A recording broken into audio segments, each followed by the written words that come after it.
Hi friends, welcome to Nithu Mithu Kitchen. Friends, இன்னைக்கு நம்ம பனானால பணியாரம் செய்ய போறோம்.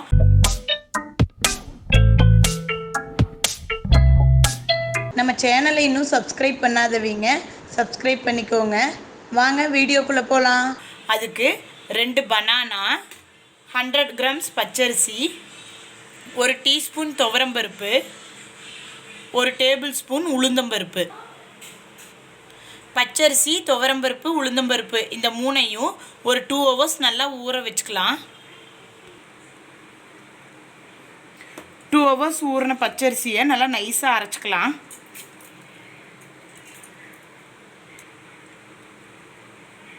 கூடவே 4 ஏலக்காய். நம்ம அரிசி எடுத்த அதே கப்பில் 1 கப் தேங்காய்,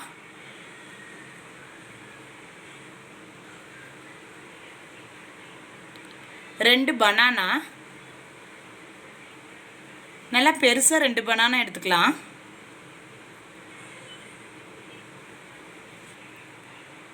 ரெண்டு பிஞ்ச் சால்ட்டு. நல்லா நைஸாக திக் பேட்டராக அரைச்சிக்கலாம்.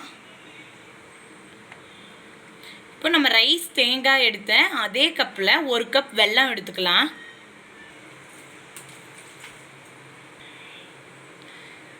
நம்ம எடுத்த வெல்லத்தில் ஒரு 1/2 டம்ளர் வாட்டர் ஆட் பண்ணிக்கலாம். கொஞ்சம் மெல்ட் ஆனதும் நம்ம வடிகட்டி சேர்த்திக்கலாம். மாவில் வடிகட்டி எடுத்து வச்சுருக்க வெல்லத்தோட நம்ம கிரைண்ட் பண்ணி வச்சுருக்க அரிசி மாவை ஆட் பண்ணிக்கலாம்.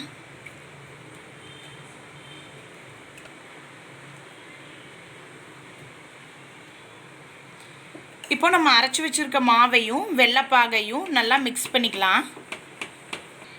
இந்த பேட்டர் நல்லா திக்காக இருக்கணும். கேக் பேட்டரெல்லாம் இருக்கும்ல, அந்த மாதிரி பதத்துக்கு இருக்கணும். இதை ஒரு 2 hours நல்லா ஊற வச்சுக்கலாம். இப்போது ஆயிலை நம்ம டீப் ஃப்ரை பண்ணி எடுத்துக்கலாம். இந்த பேட்டரில் குட்டி குட்டியாக ஒவ்வொரு குழிக்கரண்டி எடுத்து ஊற்றி டீப் ஃப்ரை பண்ணிக்கலாம்.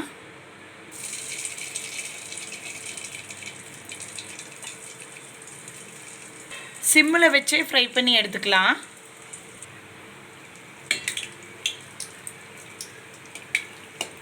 ஒரு சைடு நல்லா பாயில் ஆனோடனே அடுத்த சைடு திருப்பி போட்டுக்கலாம். இப்படி கோல்டன் கலரில் ஆனோடனே எடுத்துக்கலாம். நம்மளோட பனானா பணியாரம் ரெடி.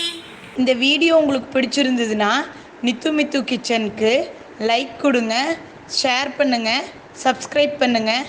தேங்க்யூ.